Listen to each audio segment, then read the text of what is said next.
Hi folks, అందరికీ నమస్తే. ఈరోజు మన వాడు ఇగో ఈ వీడియోలో 10th వాళ్ళు ఎగ్జామ్స్ ఎట్లా రాయాలి, ఏం చేయాలి అని చెప్పడానికి వీడియో తీస్తున్నా. ఇంకోటి కామెంట్ సెక్షన్లో క్వశ్చన్ పేపర్లు అడగప్పుడు అసలు పోతే ఆడ నా దగ్గర అడ్వాన్స్గా క్వశ్చన్ పేపర్లు ఎందుకు వచ్చినాయి అంటే మావాడు అసలు పోతే నా దగ్గర క్వశ్చన్ పేపర్లు ఎట్లా వచ్చినాయి అంటే మీ అందరు స్కూల్ వాళ్ళు మిమ్మల్ని అల్లగల్లని చేసింది. అసలు పోతే మొత్తం గవర్నమెంట్ 3 ప్రీ ఫైనల్స్ పెట్టింది. ఒకటి హాఫ్ సిలబస్, ఒకటి ఫుల్ సిలబస్, ఇంకోటి ఫుల్ సిలబస్. 3 ప్రీ ఫైనల్ల మీ స్కూళ్ళల్లో అయ్యింది ఏంది, హాఫ్ సిలబస్ అయ్యి ఉండొచ్చు, ఒక ప్రీ ఫైనల్ అయ్యి ఉండొచ్చు.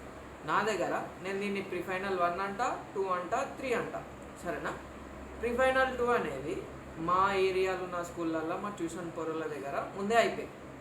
సో నేను ఏం చేసిన, వీడియో ప్లేలిస్ట్ పెట్టిన, మ్యాథ్స్ది మనం మ్యాథ్స్ చెప్తాం కాబట్టి మ్యాథ్స్ది పేపర్ పెట్టేసిన.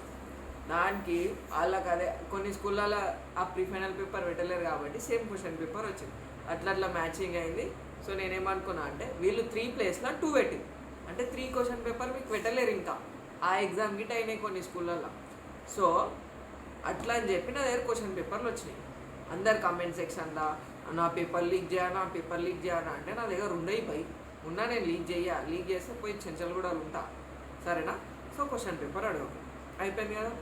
సో ఇంకేం చెప్తామంటే ఎట్లా ప్రిపేర్ కావాలి, ఎగ్జామ్స్కి ఎట్లా ప్రిపేర్ అవుతారు, మీకు ఎంత అయితే అంత చదువుకొని, మీకు ఎంత ప్రిపేర్ అయితే అంత ప్రిపేర్ కానీ ఫస్ట్ మాత్రం last year regular supply question paper, 2022 regular supply question paper ఎక్కువ ప్రియారిటీ ఇయ్యరు.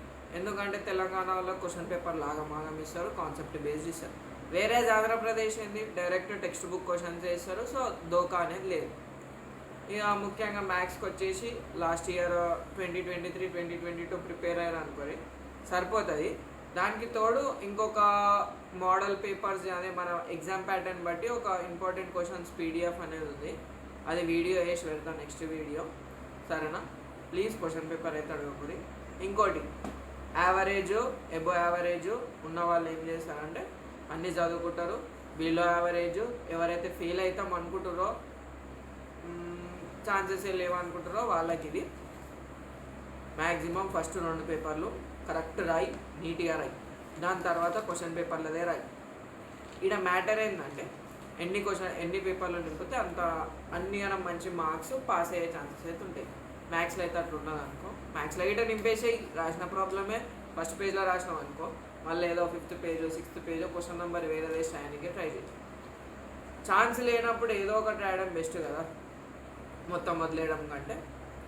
ఇంకా హిందీ, తెలుగు రాని వాళ్ళు ఉంటారు కదా, మన ఎవరికైతే రాదో క్వశ్చన్ పేపర్లో పారాగ్రాఫ్ ఇస్తారు కదా, స్టార్టింగ్ ఆ లెసన్ గురించి రాసి పారాగ్రాఫ్లో నింపేసేరి. ఎందుకన్నా ఇట్లే చెప్తున్నావు మార్కులు వేస్తారా అంటే వేస్తారు. మ్యాక్సిమం కరెక్షనర్స్ మీరు పాస్ కానికేనే చూస్తారు. సరేనా? ఇంకోటి ఏంటంటే నేను ప్రతి ఇయర్ అబ్జర్వ్ చేసేది, ఒకడు ఇయర్ మొత్తం కష్టపడతాడు, వాడు 10/10 ఎక్స్పెక్ట్ చేస్తాడు.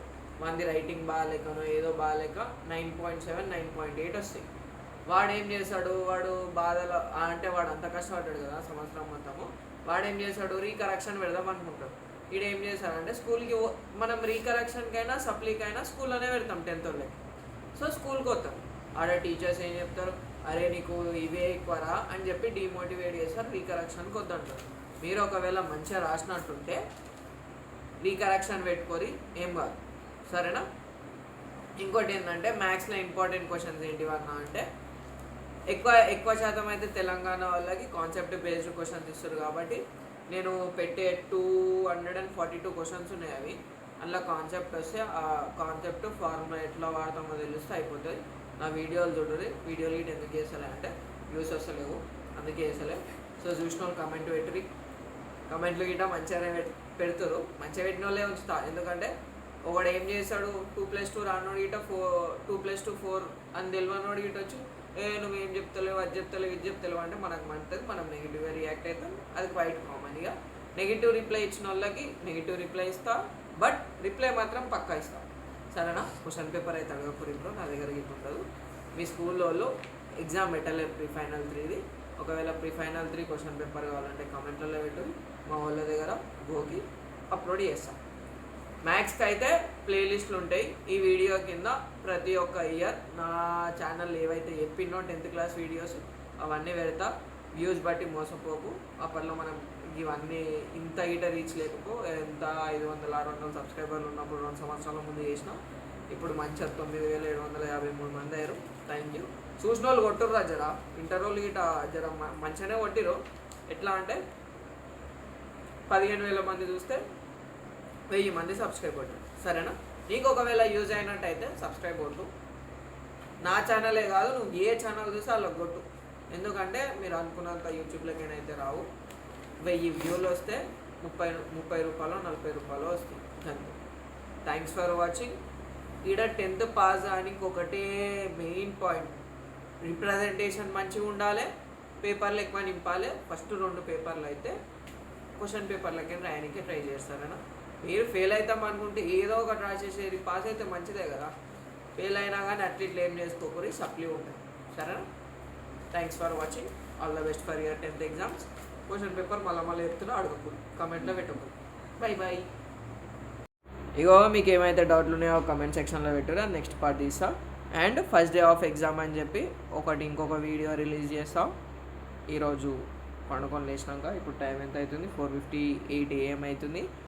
కామెంట్ సెక్షన్లో మీకు ఏమైతే డౌట్లు ఉన్నాయో అవన్నీ పెట్టు, నేను ప్రతి ఒక్క దానికి రిప్లై ఇస్తా. క్వశ్చన్ పేపర్లు అయితే అడగకూడదు, మరీ చెప్తున్నా. లాస్ట్ 2-3 రోజుల నుంచి ఆ కామెంట్లు చూసి వాట్సాప్లో ఇన్స్టాగ్రామ్లో ఇట్లా మెసేజ్ చేసే క్వశ్చన్ పేపర్ల కోసం నా దగ్గర ఉండదు బ్రో. ఉంటే నేను ఈడుండా, జైలు ఉంటా. సరేనా? All the best.